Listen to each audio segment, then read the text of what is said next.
Hello ಗೆಳೆಯರೆ, ತಮ್ಮೆಲ್ಲರಿಗೂ ಗುರುದೀಕ್ಷಾ as ಪ್ರಸ್ತುತಪಡಿಸುವ ನ್ಯೂಸ್ ಸ್ಪಾಟ್ ಅನಾಲಿಸಿಸ್ ಕಾರ್ಯಕ್ರಮಕ್ಕೆ ಸ್ವಾಗತ. ಇವತ್ತಿನ ಸಂಚಿಕೆಯಲ್ಲಿ ನಾವು 24 ಆಗಸ್ಟ್ 2022 ಮುಖ್ಯವಾದ ದಿನಪತ್ರಿಕೆಗಳಲ್ಲಿ ಬಂದಂತಹ ಆರ್ಟಿಕಲ್ಸ್ಗಳ ವಿಶ್ಲೇಷಣೆಯನ್ನು ನೋಡಲಿದ್ದೇವೆ. ಇಂದಿನ ಮೊದಲನೇ article, are freebies a way to mask state in action. ಈ ಒಂದು ಆರ್ಟಿಕಲಲ್ಲಿ ಬಹುಮುಖ್ಯವಾಗಿ ಚರ್ಚೆ ಮಾಡ್ತಿರುವಂತಹ ವಿಷಯ ಫ್ರೀಬೀಸ್.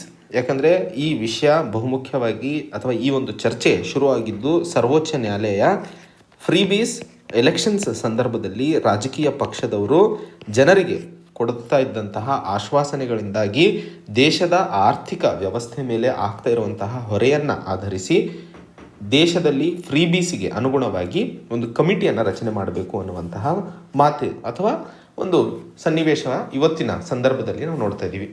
ಆ ಒಂದು ಕಮಿಟಿ ಬಹುಮುಖ್ಯವಾಗಿ ಬೆನಿಫಿಷರೀಸ್, ಸರ್ಕಾರ ಹಾಗೂ ನ್ಯಾಯಾಧೀಶರಾದಂತಹ ಒಂದಿಷ್ಟು ವ್ಯಕ್ತಿಗಳು ಆ ಕಮಿಟಿಯಲ್ಲಿ ಇದ್ದು ಯಾವ ರೀತಿ ದೇಶದಲ್ಲಿ ಆರ್ಥಿಕ ಹೊರೆ ಫ್ರೀಬೀಸಿಂದ ಆಗ್ತಾ ಇದೆಯೋ ಅಥವಾ ರಾಜಕೀಯ ಪಕ್ಷದವರು ಕೊಡ್ತಾ ಇರುವಂತಹ ಆಶ್ವಾಸನೆಗಳಿಂದ ಆಗ್ತಾ ಇದೆಯೋ ಅದರ ಬಗ್ಗೆ ಚರ್ಚೆ ಇಲ್ಲಿ ನಡೆಸ್ತಾ ಇರುವಂಥದ್ದು.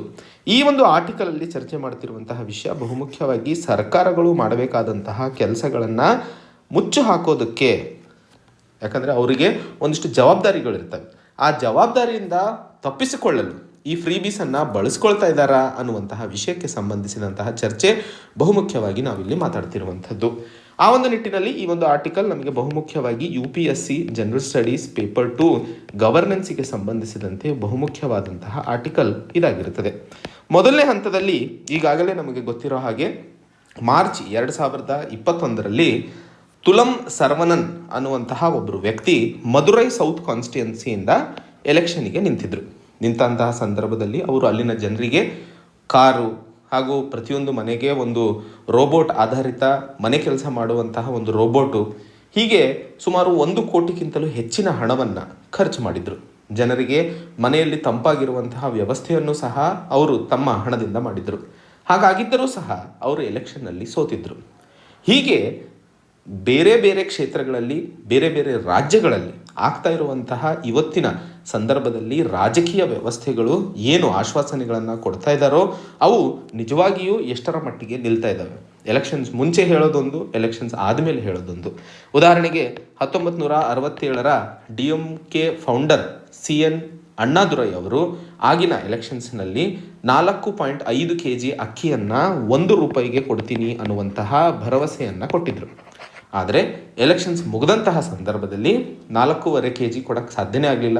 ಯಾಕೆಂದರೆ ಕೊಡ್ತಾ ಇದ್ದಂತಹ 1 kg ಅಕ್ಕಿಗೆ ಏನು 1 ರೂಪಾಯಿಗೆ ಕೊಡೋಕ್ಕೆ ಸಾಧ್ಯವಾಗ್ತಿತ್ತೋ 146 ಕೋಟಿ ರೂಪಾಯಿ ಅಲೋಕೇಟ್ ಮಾಡಬೇಕಾಗ್ತಿತ್ತು. ಆ ಒಂದು ನಿಟ್ಟಿನಲ್ಲಿ ಇಷ್ಟು ದೊಡ್ಡ ಮಟ್ಟದ ಹಣ ಹೇಗೆ ಸರ್ಕಾರ ಭರಿಸಲಿದೆ ಆ್ಯಂಡ್ ಸರ್ಕಾರ ಎಲ್ಲಿಂದ ತರ್ತಾ ಇರುವಂಥದ್ದು ಮತ್ತು ಜನರ ಟ್ಯಾಕ್ಸಸ್ಸಿಂದ. ಹೀಗೆ ಆ ಒಂದು ಹಂತದಲ್ಲಿ ಅಂದರೆ 67ರ ದಶಕದಲ್ಲಿ ಅಕ್ಕಿ ಕೊಡ್ತೀವಿ ಅಂತ ಫ್ರೀಯಾಗಿ ಅನ್ನುವಂತಹ ಮಾತು ಇವತ್ತು ಬೆಳೆದು gas stove, colour TV, laptop ಹಾಗೆ ಮನೆಗಳಿಗೆ ಒಂದಿಷ್ಟು ಪ್ರತಿಯೊಬ್ಬ ವ್ಯಕ್ತಿಗೆ ಹಣ ಕೊಡುವಂತಹ ಆಶ್ವಾಸನೆಗಳನ್ನು ನಾವು ನೋಡ್ತಾ ಇದ್ದೀವಿ ತಮಿಳುನಾಡು ರಾಜಕೀಯ ವ್ಯವಸ್ಥೆಯಲ್ಲಿ. ಹಾಗೆ ದೆಹಲಿ ಸರ್ಕಾರವೂ ಸಹ ತಮಗೆಲ್ಲ ಈಗಾಗಲೇ ಗೊತ್ತಿರೋ ಹಾಗಿದ್ರೆ ಎಲ್ಲರಿಗೂ ವಿದ್ಯುತ್ತನ್ನು ಉಚಿತವಾಗಿ ಒದಗಿಸಲಾಗುವುದು ಅನ್ನುವಂತಹ ಭರವಸೆಯನ್ನು ಕೊಡ್ತಾ ಇರುವಂಥದ್ದು. ಹಿಮಾಚಲ ಸರ್ಕಾರವೂ ಸಹ 125 ಯೂನಿಟ್ಗಳ ವಿದ್ಯುತ್ತನ್ನು ತನ್ನ ನಾಗರಿಕರಿಗೆ ಫ್ರೀಯಾಗಿ ಕೊಡ್ತೀನಿ ಅನ್ನುವಂತಹ ಭರವಸೆಯನ್ನು ಕೊಟ್ಟಿತ್ತು. ಅದಲ್ಲದೆ 50% ಡಿಸ್ಕೌಂಟ್ ಹೆಣ್ಣು ಮಕ್ಕಳಿಗೆ ಬಸ್ ಫೇರ್ಸಲ್ಲಿ ಕೊಡ್ತಾ ಇರುವಂಥದ್ದು. ಹಾಗೂ ಮನೆಗಳಿಗೆ ವ್ಯಕ್ತಿಗೆ ಒಬ್ಬನಿಗೆ 6,000 ರೂಪಾಯಿ ಅನುದಾನವಾಗಿ ಸರ್ಕಾರ ಕೊಡ್ತಾ ಇರುವಂತಹ ಭರವಸೆಗಳನ್ನು ಸಹ ದೇಶದ ವಿವಿಧ ಎಲೆಕ್ಷನ್ಸ್ಗಳ ಸಂದರ್ಭದಲ್ಲಿ ನಾವು ನೋಡಿರುವಂಥದ್ದು. ಹೀಗೆ ದೇಶದಲ್ಲಿ ಆಗ್ತಾ ಇರುವಂತಹ ಫ್ರೀಬೀಸಿನ ಸಂಬಂಧಿತ ಚರ್ಚೆ ಬಹಳ ದೊಡ್ಡ ಮಟ್ಟದ ಆರ್ಥಿಕ ಹೊರೆಯನ್ನು ದೇಶದ ಮೇಲೆ ಆಗ್ತಾ ಇರುವಂಥದ್ದು. ಎಷ್ಟು ದೊಡ್ಡ ಮಟ್ಟಕ್ಕೆ ಅನ್ನುವಂತಹ ವಿಷಯಕ್ಕೆ ಸಂಬಂಧಿಸಿದಂತೆ ಚರ್ಚೆ ಮಾಡಿದಾಗ ಆಂಧ್ರ ಪ್ರದೇಶ ಸರ್ಕಾರ ಸುಮಾರು 1.62 ಲಕ್ಷ ಕೋಟಿ ಹಣ ಈ ಒಂದು ಫ್ರೀಬೀಸ್ನಿಂದ ಖರ್ಚು ಮಾಡ್ತಾ ಇರುವಂಥದ್ದು. ಪಂಜಾಬ್ ಉಚಿತವಾಗಿ ಎಲೆಕ್ಟ್ರಿಸಿಟಿ ಕೊಡುತ್ತದೆ 51 ಲಕ್ಷ ಮನೆಗಳಿಗೆ ಅನ್ನುವಂತಹ ಭರವಸೆಯನ್ನು ಕೊಟ್ಟಿತ್ತು. ಅದರಿಂದಾಗಿ 7,111 ಕೋಟಿ ರೂಪಾಯಿ ಸ್ಟೇಟ್ ಡಿಸ್ಟ್ರಿಬ್ಯೂಷನ್ ಕಂಪನೀಸ್ಗಳಿಗೆ ಇವತ್ತು ಪಂಜಾಬ್ ಸರ್ಕಾರ ದುಡ್ಡನ್ನು ಕೊಡಬೇಕಾಗಿದೆ. ಇದಲ್ಲದೆ ಉತ್ತರ ಪ್ರದೇಶ್, ಮಧ್ಯಪ್ರದೇಶ್, ಹಿಮಾಚಲ್ ಪ್ರದೇಶ್, ಆಂಧ್ರ ಪ್ರದೇಶ್ ಮತ್ತು ಪಂಜಾಬ್ ರಾಜ್ಯಗಳು ಒಟ್ಟಾರೆ ಸೇರಿ ಪಬ್ಲಿಕ್ ಅಸೆಟ್ಸ್ಗಳಿಂದ ಸುಮಾರು 47,316 ಕೋಟಿ ರೂಪಾಯಿ ಈ ಒಂದು ಫ್ರೀಬೀಸನ್ನು ಪೂರೈಸಲು ಎತ್ತಿರುವಂಥದ್ದು ಮಾರ್ಕೆಟಿಂದ. ಇಷ್ಟು ದೊಡ್ಡ ಮಟ್ಟದಲ್ಲಿ ಆಗ್ತಾ ಇರುವಂತಹ ಹಣ ನಿಜವಾಗಿಯೂ ಅವಶ್ಯಕತೆ ಇದೆಯಾ ಅನ್ನುವಂತಹ ಪ್ರಶ್ನೆ ಉದ್ಭವಿಸುತ್ತದೆ. ಹಾಗೆ ಇವತ್ತಿನ ವ್ಯವಸ್ಥೆಯಲ್ಲಿ ಎರಡು ರೀತಿಯ ಚರ್ಚೆಗಳನ್ನು ನಾವು ನೋಡ್ತಾ ಇದ್ದೀವಿ. ಒಂದು ಕಡೆ ಫ್ರೀ ಬೀಸ್ ಯಾವ ಅವಶ್ಯಕತೆ ಇಲ್ಲ, ಅದರಿಂದ ಆಗ್ತಾ ಇರುವಂತಹ ಹೊರೆ ರಾಷ್ಟ್ರದ ಹಾಗೂ ರಾಜ್ಯದ ಯಾವುದೇ ಒಂದು ಆರ್ಥಿಕ ವ್ಯವಸ್ಥೆಯ ಮೇಲೆ ಆಗಿರಬಹುದು. ಹಾಗೂ ಇನ್ನೊಂದು ಕಡೆ ವೆಲ್ಫೇರ್ ಸ್ಕೀಮ್ಸ್ ಅನ್ನುವಂತಹ ಮಾತನ್ನು ಹೇಳ್ತಾ ಇರುವಂಥದ್ದು. ಇಲ್ಲಿ ಕನ್ಫ್ಯೂಷನ್ ವೆಲ್ಫೇರ್ ಮತ್ತು ಫ್ರೀ ಬೀಸ್ ನಡುವೆ ಆಗ್ತಾ ಇರುವಂಥದ್ದು. ವೆಲ್ಫೇರ್ ಸ್ಕೀಮ್ಸ್ ಅಂದ್ರೇನು? ಜನರಿಗೆ ಅತ್ಯವಶ್ಯಕ ಇರುವಂತಹ ಒಂದಿಷ್ಟು ಕಾರ್ಯಕ್ರಮಗಳು ಇದಾವೆ. ಉದಾಹರಣೆಗೆ ಆಗಿನ ಸಂದರ್ಭದಲ್ಲಿ ತಮಿಳುನಾಡು ಚೀಫ್ ಮಿನಿಸ್ಟರ್ ಆದಂತಹ ಕಾಮರಾಜ್ ಅವರು ಮಧ್ಯಾಹ್ನದ ಬಿಸಿ ಊಟದ ಒಂದು ವ್ಯವಸ್ಥೆಯನ್ನು ಮಾಡಿದರು. ಆ ಮಧ್ಯಾಹ್ನದ ಬಿಸಿ ಊಟವನ್ನು ನಾವು ವೆಲ್ಫೇರ್ ಸ್ಕೀಮ್ ಅಂತ ಪರಿಗಣನೆಗೆ ತಗೊಳ್ಳೋದಾ ಅಥವಾ ಫ್ರೀ ಬೀಸಿಗೆ ಸೇರಿಸೋದಾ? ಅವಶ್ಯಕತೆ ಇಲ್ಲದೇ ಇರುವಂತಹ ಒಂದು ವ್ಯವಸ್ಥೆಯನ್ನು ಅಥವಾ ಕೊಡುಗೆಯನ್ನು ನಾಗರಿಕರಿಗೆ ಕೊಡ್ತಾ ಇರುವಂಥದ್ದು. ಹೀಗೆ ಮಿಡ್ ಡೇ ಮೀಲ್ಸ್ನ ಬಗ್ಗೆ ಅಥವಾ ಮಧ್ಯಾಹ್ನದ ಬಿಸಿ ಊಟದ ಬಗ್ಗೆ ಮಾತಾಡಿದಂತಹ ಸಂದರ್ಭದಲ್ಲಿ ಇದರಿಂದಾಗಿ ಸರ್ಕಾರಿ ಶಾಲೆಗೆ ಹೋಗುವಂತಹ ಮಕ್ಕಳ ಸಂಖ್ಯೆ ಹೆಚ್ಚಾಗಿರುವಂಥದ್ದು ನಿಜ. ಹಾಗೂ ದೇಶದಲ್ಲಿ ಮಕ್ಕಳಲ್ಲಿ ಹಾಗೂ ಸಾಮಾನ್ಯ ವರ್ಗದವರ ಒಂದು ಜೀವನದಲ್ಲಿ ಲಿಟ್ರಸಿ ರೇಟನ್ನು ಹೆಚ್ಚು ಮಾಡುವಂಥದ್ದು ಸರ್ಕಾರದ ಉದ್ದೇಶ ಬಹಳ ಅಭೂತಪೂರ್ವವಾಗಿತ್ತು. ಸೊ ಆ ಒಂದು ಸಂದರ್ಭದಲ್ಲಿ ವೆಲ್ಫೇರ್ ಸ್ಕೀಮ್ಸ್ ಆದಂತಹ ಮಿಡ್ ಡೇ ಮೀಲ್ ಸ್ಕೀಮ್ಸ್ಗಳು ಏನಿದಾವೆ, ಈ ರೀತಿಯ ಕಾರ್ಯಕ್ರಮಗಳನ್ನು ನಾವು ಫ್ರೀ ಬೀಸ್ ಅಂತ ಹೇಳಿ ತೆಗೆದುಹಾಕೋಕೆ ಸಾಧ್ಯವಾಗೋದೇ ಇಲ್ಲ. ಅವುಗಳು ನಮಗೆ ಬೇಕೇ ಬೇಕು. ಆ ಒಂದು ಕಾರಣಕ್ಕೆ ಇವತ್ತು ಒಂದು ಬಜೆಟರಿ ಆಫೀಸನ್ನು ಶುರು ಮಾಡುವ ಅವಶ್ಯಕತೆ ಇದೆ. ಆ ಬಜೆಟರಿ ಆಫೀಸು ಈ ರೀತಿಯ ಎಲ್ಲ ಕಾರ್ಯಕ್ರಮಗಳನ್ನು ಯಾವುದು ಅವಶ್ಯಕತೆ ಇದೆ, ಯಾವುದು ಅವಶ್ಯಕತೆ ಇಲ್ಲ ಅನ್ನುವಂಥದ್ದನ್ನು ಆಲೋಚಿಸಿ ತದನಂತರ ಸರ್ಕಾರಕ್ಕೆ ತನ್ನ ಅನಿಸಿಕೆಯನ್ನು ಕೊಟ್ಟು ಅದರ ಆಧಾರದ ಮೇಲೆ ಮುಂದಿನ ಕೆಲಸಗಳು ಮಾಡಲು ಅನುಕೂಲ ಆಗುತ್ತೆ ಅನ್ನುವಂಥದ್ದು. ಇದಲ್ಲದೆ ಒಂದಿಷ್ಟು ಕ್ಷೇತ್ರಗಳಲ್ಲಿ ಸರ್ಕಾರ ಯಾವುದೇ ಒಂದು ಆರ್ಥಿಕವಾದಂತಹ ನಿರ್ಣಯವನ್ನು ತಗೊಳ್ತಾ ಇದ್ದಂತಹ ಸಂದರ್ಭದಲ್ಲಿ ಸರ್ಕಾರ ಡೆಪ್ಟ್ ಟು GDP ರೇಷಿಯೋವನ್ನು ಅರ್ಥ ಮಾಡ್ಕೊಳ್ಳಬೇಕು. ಅಂದರೆ ಆ ರಾಜ್ಯದ ಅಥವಾ ರಾಷ್ಟ್ರದ ಗ್ರಾಸ್ ಡೊಮೆಸ್ಟಿಕ್ ಪ್ರಾಡಕ್ಟ್ ಏನಿದೆಯೋ ಅದಕ್ಕೆ ಎಷ್ಟು ಪ್ರಪೋರ್ಷನೇಟ್ ಸಾಲ ಇದೆ ಅನ್ನುವಂಥದ್ದು. ಇದಲ್ಲದೆ ಎಷ್ಟು ಪರ್ಸಂಟೇಜ್ ಇನ್ಕಮ್ ಸರ್ಕಾರ ಮಾಡ್ತಾ ಇದೆಯೋ ಅದರ ಎಷ್ಟು ಪ್ರತಿಶತ ಹಣವನ್ನು ನಾವು ಈ ರೀತಿಯ ಫ್ರೀ ಬೀಸಿಗೆ ನಾವು ಖರ್ಚು ಮಾಡ್ತಾ ಇದ್ದೀವಿ. ಹೀಗೆ ಒಂದಿಷ್ಟು ಕ್ಷೇತ್ರಗಳಲ್ಲಿ ಅಥವಾ ಒಂದಿಷ್ಟು ಆರ್ಥಿಕವಾದಂತಹ ಸಂಗತಿಗಳನ್ನು ಆಲೋಚನೆಯಲ್ಲಿ ಇಟ್ಕೊಂಡು ರಾಜಕೀಯ ನಾಯಕರು ಆಶ್ವಾಸನೆಗಳನ್ನು ಕೊಡೋದ್ರಿಂದ ಏನು ಸರ್ಕಾರ ಟ್ಯಾಕ್ಸನ್ನು ಪಡ್ಕೊಳ್ತಾ ಇದೆಯೋ ಅದನ್ನು ಸರಿಯಾಗಿ ಬಳಸುವಂತಹ ಕಡೆಗೆ ಪ್ರಯತ್ನಗಳು ನಡೆಯಲು ಸಾಧ್ಯವಾಗುತ್ತದೆ ಅನ್ನುವಂಥದ್ದು. ಈ ಒಂದು ಆರ್ಟಿಕಲಲ್ಲಿ ಒಟ್ಟಾರೆ ಲೇಖಕರು ಹೇಳ್ತಾ ಇರುವಂಥದ್ದು, ಒಟ್ಟಾರೆ ಎಲ್ಲ ರಾಜಕೀಯ ಪಕ್ಷಗಳು ಎಲ್ಲರೂ ಸೇರಾಗಿ ಈ 75ನೇ ಸ್ವಾತಂತ್ರ್ಯವನ್ನು ಆಚರಿಸ್ತಾ ಇರುವಂತಹ ಸಂದರ್ಭದಲ್ಲಿ ನಾವು ಒಂದು ಹೊಸ ದೇಶ, ಒಂದು ಹೊಸ ಭಾರತವನ್ನು ಕಂಡುಕೊಳ್ಳುವಂತಹ ಕಡೆಗೆ ಪ್ರಯತ್ನಗಳನ್ನು ನಡೆಸುವಂತಹ ವಿಷಯದ ಬಗ್ಗೆ ಆಲೋಚಿಸುವ ಅವಶ್ಯಕತೆ ಇದೆ ಅನ್ನುವಂತಹ ಮಾತನ್ನು ಇಲ್ಲಿ ಹೇಳಲು ಪ್ರಯತ್ನಿಸ್ತಿರುವಂಥದ್ದು. ಮುಂದಿನ article, the implications of 5G rollout for law enforcement. ಈ ಆರ್ಟಿಕಲಲ್ಲಿ ಚರ್ಚೆ ಮಾಡ್ತಿರುವಂಥದ್ದು, ಈಗಾಗಲೇ ಭಾರತ ಸರ್ಕಾರ 5G ಟೆಕ್ನಾಲಜಿಯನ್ನು ದೇಶದಲ್ಲಿ ಆದಷ್ಟು ಬೇಗ ಜಾರಿಗೆ ತರುವಂತಹ ಮನ್ನಣೆ ಹಾಗೂ ಆಕಾಂಕ್ಷೆಯನ್ನು ತೋರಿಸಿರುವಂಥದ್ದು. ಹೀಗೆ ತೋರಿಸಿರುವಂತಹ ಸಂದರ್ಭದಲ್ಲಿ ಇದರಿಂದ ಕಾನೂನು ವ್ಯವಸ್ಥೆಯಲ್ಲಿ ಹಾಗೂ ಕಾನೂನು ಕಾಪಾಡುವಂತಹ ಕಡೆಗೆ ಕ್ರಮಗಳಲ್ಲಿ ಯಾವ ರೀತಿ ಲಾಭ ಆಗಲಿದೆ ಇದರಿಂದಾಗಿ ಅನ್ನುವಂತಹ ಪ್ರಶ್ನೆಯನ್ನು ಹಾಗೂ ಉತ್ತರವನ್ನು ನಾವಿಲ್ಲಿ ಕಂಡುಕೊಳ್ಳಲಿದ್ದೇವೆ. ಆ ಒಂದು ನಿಟ್ಟಿನಲ್ಲಿ ಈ ಆರ್ಟಿಕಲ್ ನಮಗೆ ಬಹುಮುಖ್ಯವಾಗಿ UPSC general studies paper 3 science and ಟೆಕ್ನಾಲಜಿಗೆ ಸಂಬಂಧಿಸಿದಂತೆ ಬಹುಮುಖ್ಯಕರವಾದಂತಹ ಆರ್ಟಿಕಲ್ ಇದಾಗಿರುತ್ತದೆ. ಮೊದಲನೇ ಹಂತದಲ್ಲಿ 5G technology September 21 India mobile ಕಾಂಗ್ರೆಸ್ನಲ್ಲಿ ಇನಾಗ್ರೇಟ್ ಚಾಲನೆ ಕೊಡಲಾಗುವುದು ಅನ್ನುವಂತಹ ಒಂದು ಮಾತುಗಳು ಈಗಾಗಲೇ ಕೇಳಿ ಬರ್ತಾ ಇರುವಂಥದ್ದು. 4G ಇಂದ 5Gಗೆ ಬದಲಾಗೋದ್ರಿಂದ ಒಂದು ಸಾಮಾನ್ಯವಾದಂತಹ ಜ್ಞಾನ ನಾವಿಲ್ಲಿ ಅರ್ಥ ಮಾಡಿಕೊಳ್ಳಬೇಕಾಗಿರುವಂಥದ್ದು, ಆಟೋಮೆಟಿಕಲಿ ಇಂಟರ್ನೆಟ್ ಸ್ಪೀಡ್ ಅನ್ನುವಂಥದ್ದು ಹೆಚ್ಚಾಗಲಿದೆ. ಹಾಗೂ ಏನು ಕನೆಕ್ಷನ್ ಪ್ರಾಬ್ಲಮ್ಸ್ ಒಂದೊಂದ್ಸರಿ ನಾವು ಅನುಭವಿಸ್ತೀವೋ ಆ ಕನೆಕ್ಷನ್ ಪ್ರಾಬ್ಲಮ್ಸ್ಗಳನ್ನು ನಾವು ಇನ್ನು ಮೇಲೆ ಕಾಣೋದಿಲ್ಲ. ಹೀಗೆ ಇರುವಂತಹ ಸಂದರ್ಭದಲ್ಲಿ ಇವತ್ತಿನ ಈ ಆರ್ಟಿಕಲಲ್ಲಿ ನಾವು ಚರ್ಚೆ ಮಾಡ್ತಿರುವಂತಹ ವಿಷಯ, ಯಾವ ರೀತಿ ಈ ಉತ್ತಮವಾದಂತಹ ಇಂಟರ್ನೆಟ್ ಸ್ಪೀಡ್ ಹಾಗೂ ಕನೆಕ್ಟಿವಿಟಿ ದೇಶದ ಕಾನೂನು ವ್ಯವಸ್ಥೆಯಲ್ಲಿ ಇಂಪ್ಲಿಕೇಶನ್ಸ್ ಅಥವಾ ಅದರಿಂದ ಆಗುವಂತಹ ಪರಿಣಾಮಗಳು ಏನು ಅನ್ನುವಂಥದ್ದನ್ನು ನಾವಿಲ್ಲಿ ಚರ್ಚೆ ಮಾಡಲಿದ್ದೇವೆ. ಸೊ ಪರಿಣಾಮಗಳ ಬಗ್ಗೆ ಮಾತಾಡಿದಂತಹ ಸಂದರ್ಭದಲ್ಲಿ ಈ 5G ಟೆಕ್ನಾಲಜಿ ಬಂದಂತಹ ಕಾರಣಕ್ಕೆ ಇಂಟರ್ನೆಟ್ ಎಫಿಷಿಯನ್ಸಿ ಹೆಚ್ಚಾಗುತ್ತೆ ಹಾಗೂ ಪ್ರೊಡಕ್ಟಿವಿಟಿ ಮತ್ತು ಸೆಕ್ಯೂರಿಟಿಯೂ ಸಹ ಇಲ್ಲಿ ನಾವು ಉತ್ತಮವಾಗಿ ಇಂಪ್ರೂವ್ ಮಾಡ್ಕೊಳ್ಬಹುದು ಅನ್ನುವಂತಹ ಮಾತನ್ನು ಹೇಳ್ತಾ ಇರುವಂಥದ್ದು. ಅಂದರೆ ಇಂಟರ್ನೆಟ್ ಉತ್ತಮವಾಗಿ ನಡೀತಾ ಇದ್ದಂತಹ ಸಂದರ್ಭದಲ್ಲಿ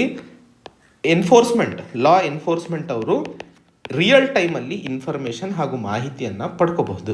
ಹಾಗೆ ರಿಯಲ್ ಟೈಮ್ ಮಾಹಿತಿ ಬಂದಂತಹ ಸಂದರ್ಭದಲ್ಲಿ ಕ್ರಿಮಿನಲ್ಸನ್ನು ಹಿಡಿಯೋಕ್ಕೆ ಈಸಿ ಆಗುತ್ತೆ.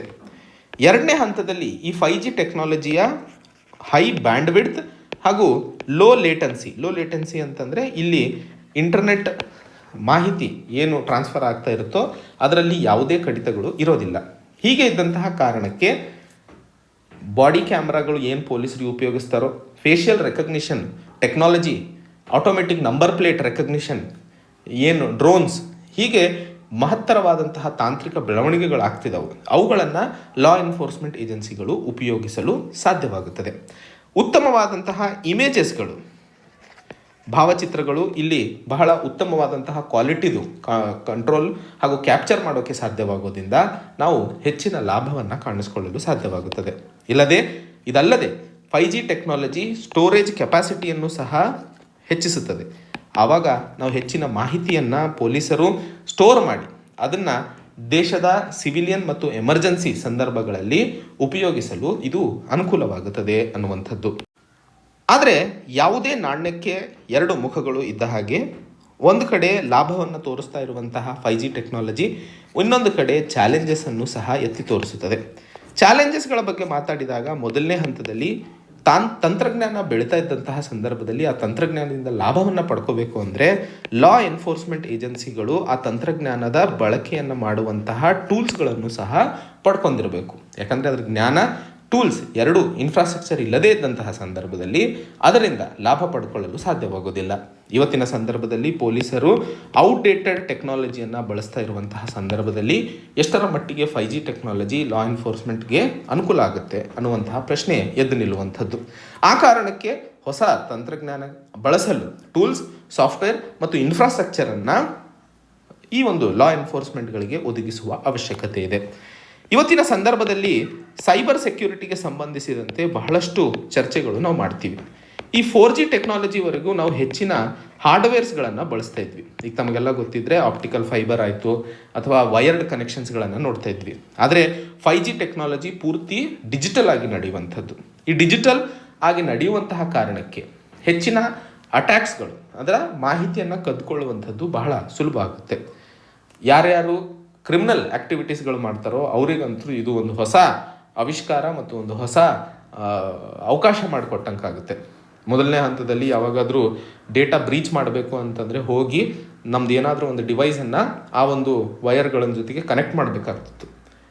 ಆದರೆ ಈಗ ಆಗುವಂಥದ್ದೆಲ್ಲ ಡಿಜಿಟಲ್ ಆಗೋದ್ರಿಂದ ಎಲ್ಲೋ ಬೇರೆ ರಾಷ್ಟ್ರದಲ್ಲೇ ಕೂತ್ಕೊಂಡೇ ಕಾರು, ಮನೆ ಹಾಗೂ ಮನೆಯಲ್ಲಿರುವಂತಹ ಇಕ್ವಿಪ್ಮೆಂಟ್ಸ್ಗಳನ್ನು ಕಂಟ್ರೋಲ್ ಮಾಡಲು, ಅದರೊಳಗೆ ನುಸುಳಿ ಅದನ್ನು ಮಿಸ್ಯೂಸ್ ಅಥವಾ ಮಿಸ್ಕಮ್ಯುನಿಕೇಟ್ ಮಾಡುವಂತಹ ಅವಕಾಶಗಳು ಹೆಚ್ಚಾಗ್ತವೆ.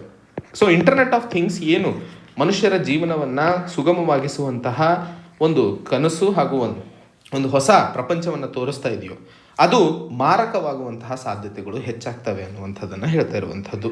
ಸೊ ಹೀಗೆ ಕಾಣುವಂತಹ ಹೊಸ ಚಾಲೆಂಜಸ್ಗಳನ್ನು ಎದುರಿಸಲು ಪೊಲೀಸರಿಗೆ ಟ್ರೈನಿಂಗ್ ಕೊಡುವ ಅವಶ್ಯಕತೆ ಇದೆ. ಆವಾಗಲೇ 5Gಗೆ ಸಂಬಂಧಿಸಿದಂತಹ ಚಾಲೆಂಜಸ್ಗಳು ಏನು ಎದುರಾಗ್ತಾವೋ ಅದರ ವಿರುದ್ಧ ಹೊಡೆದಾಡಲು ಸಾಧ್ಯವಾಗುತ್ತದೆ.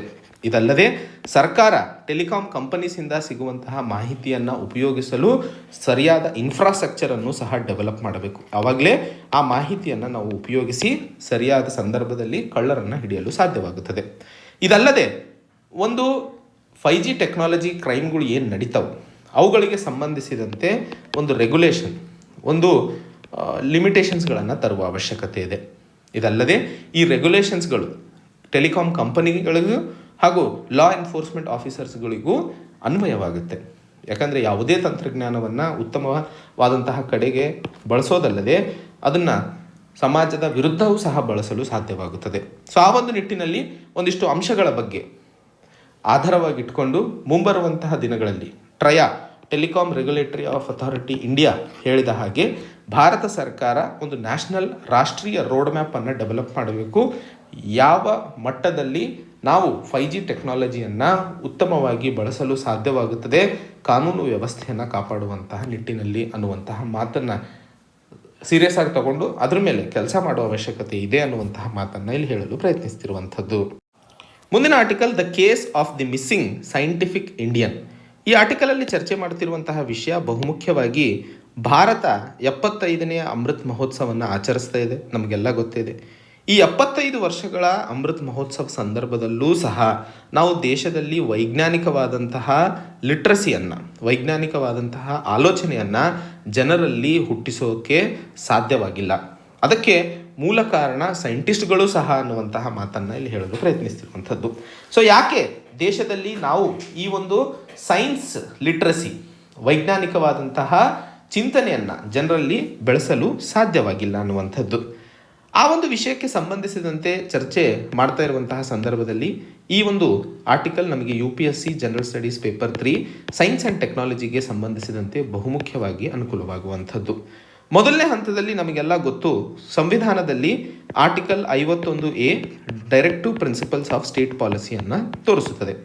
ಈ ಒಂದು ಆರ್ಟಿಕಲ್ 51A ಅಡಿಯಲ್ಲಿ ಸಂವಿಧಾನ ನಮೂದಿಸ್ತಾ ಇದೆ, ದೇಶದ ಪ್ರತಿಯೊಬ್ಬ ನಾಗರಿಕನಲ್ಲಿ ಸೈಂಟಿಫಿಕ್ ಟೆಂಪರ್, ಹ್ಯೂಮನಿಸಮ್ ಮತ್ತು ಸ್ಪಿರಿಟ್ ಆಫ್ ಎನ್ಕ್ವೈರಿಯನ್ನು ಹೆಚ್ಚಿಸಬೇಕು ಅನ್ನುವಂಥದ್ದು.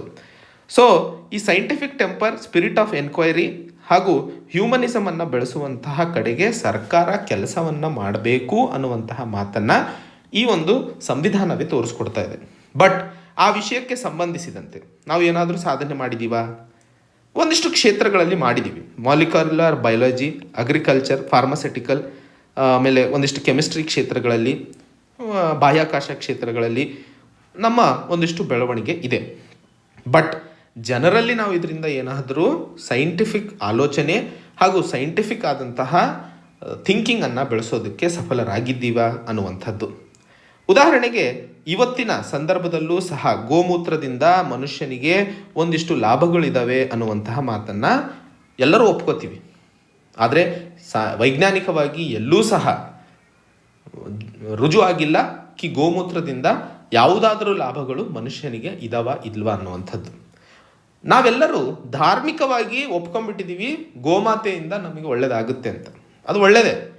ಬಟ್ ಅವೈಜ್ಞಾನಿಕವಾದಂತಹ ಚಿಂತನೆ, ನಮ್ಮ ಧಾರ್ಮಿಕವಾದಂತಹ ಆಲೋಚನೆಗಳು ಹೆಚ್ಚಾಗ್ತಿದ್ದಾವೆ. ಸೊ ಆ ಅವೈಜ್ಞಾನಿಕತೆ ನಾವು ಏನು ನಮ್ಮಲ್ಲಿ ಸೃಷ್ಟಿಸ್ಕೊತಾ ಇದ್ದೀವೋ, ನಮ್ಮ ದೇಶದಲ್ಲಿ ಜನರಲ್ಲಿ ಆ ಒಂದು ಮೂಢನಂಬಿಕೆ ಹೆಚ್ಚಾಗುವಂತಹ ಕಾರಣಕ್ಕೆ ಸಮಾಜದಲ್ಲಿ ಆಗುವಂತಹ ಅನಾಹುತಗಳು ಸಹ ಹೆಚ್ಚಾಗ್ತಿದ್ದಾವೆ. ಸೊ ಯಾವುದೇ ಒಂದು ಕ್ಷೇತ್ರದಲ್ಲಿ ಹೌದು, ಯಾಕೆ ಅಂದರೆ ದೇಶದಲ್ಲಿ ಇವತ್ತಿನ ಸಂದರ್ಭದಲ್ಲಿ ನಾವು ಧಾರ್ಮಿಕವಾದಂತಹ ಚಿಂತನೆಗಳಿಗೆ ಒಳಗಾಗಿ ನಿಜವಾಗಿಯೂ ಲಾಜಿಕಲಿ, ನಿಜವಾಗಿಯೂ ವೈಜ್ಞಾನಿಕವಾಗಿ ಏನು ಅರ್ಥ ಮಾಡಿಕೊಳ್ಳುವ ಅವಶ್ಯಕತೆ ಇದೆಯೋ ಅದನ್ನು ಹಿಂದೇಟು ಹಾಕ್ತಾ ಇದ್ದೀವಿ. ಸೊ ಆ ಒಂದು ವಿಷಯಕ್ಕೆ ಸಂಬಂಧಿಸಿದಂತೆ ನಾವು ಮುಂದೆ ಹೋಗೋದು ಬಿಟ್ಟು ಹಿಂದೆ ಹೋಗ್ತಾ ಇದ್ದೀವಿ ಅನ್ನುವಂತಹ ಮಾತನ್ನು ಇಲ್ಲಿ ಅರ್ಥ ಮಾಡಿಕೊಳ್ಳಬೇಕಾಗಿರುವಂಥದ್ದು. ಸೊ ಇಡೀ ಆರ್ಟಿಕಲಲ್ಲಿ ಲೇಖಕರು ಹೇಳಲು ಪ್ರಯತ್ನಿಸ್ತಿರುವಂಥದ್ದು 75ನೇ ಅಮೃತ್ ಮಹೋತ್ಸವ ಸಂದರ್ಭದಲ್ಲಿ ನಾವು ಮಾಡಿದಂತಹ ಬೆಳವಣಿಗೆಗಳನ್ನು, ನಮ್ಮ ದೇಶದ ಹಿರಿಯರು ಏನು ನಮ್ಮ ಸ್ವತಂತ್ರ ಸಂಗ್ರಾಮವನ್ನು ತಂದುಕೊಡುವಂತಹ ಕಡೆಗೆ ಹೊಡೆದಾಡಿದ್ರು, ಇವೆಲ್ಲದರ ಜೊತೆಯಲ್ಲಿ ಒಂದು ಹೊಸ ಭವ್ಯ ಭಾರತವನ್ನು ಕಾಣಬೇಕು ಅಂತಂದರೆ ಜನರಲ್ಲಿ ಸೈಂಟಿಫಿಕ್ ಟೆಂಪರನ್ನು ಡೈರೆಕ್ಟಿವ್ ಪ್ರಿನ್ಸಿಪಲ್ ಆಫ್ ಸ್ಟೇಟ್ ಪಾಲಿಸಿಯಲ್ಲಿ ಹೇಳಿದ ಹಾಗೆಯೂ ಸಹ ನಾವು ಇಲ್ಲಿ ಕೆಲಸ ಮಾಡುವ ಅವಶ್ಯಕತೆ ಇದೆ. ಆ್ಯಂಡ್ ಆ ಒಂದು ನಿಟ್ಟಿನಲ್ಲಿ ಮೀಡಿಯಾ, ರಾಜಕೀಯ ನಾಯಕರು, ಸಮಾಜದ ಗಣ್ಯರು ಹಾಗೂ ಜನರೂ ಸಹ ಎಲ್ಲರೂ ಒಂದಾಗಿ ಆ ದಿಕ್ಕಲ್ಲಿ ನಡೆಯುವ ಅವಶ್ಯಕತೆ ಇದೆ ಅನ್ನುವಂತಹ ಮಾತನ್ನು ಇಲ್ಲಿ ಹೇಳಲು ಪ್ರಯತ್ನಿಸ್ತಿರುವಂಥದ್ದು. ಇದು ಇವತ್ತಿನ ಸುದ್ದಿ ವಿಶ್ಲೇಷಣೆ ಗೆಳೆಯರೆ. ಮತ್ತೆ ಹೊಸ ಸಂಚಿಕೆಯೊಂದಿಗೆ ಹೊಸ ವಿಷಯಗಳನ್ನು ಅರ್ಥೈಸ್ಕೊಳ್ಳೋಣ. ಅಲ್ಲಿಯವರೆಗೆ ಜೈ ಹಿಂದ್, ಜೈ ಕರ್ನಾಟಕ.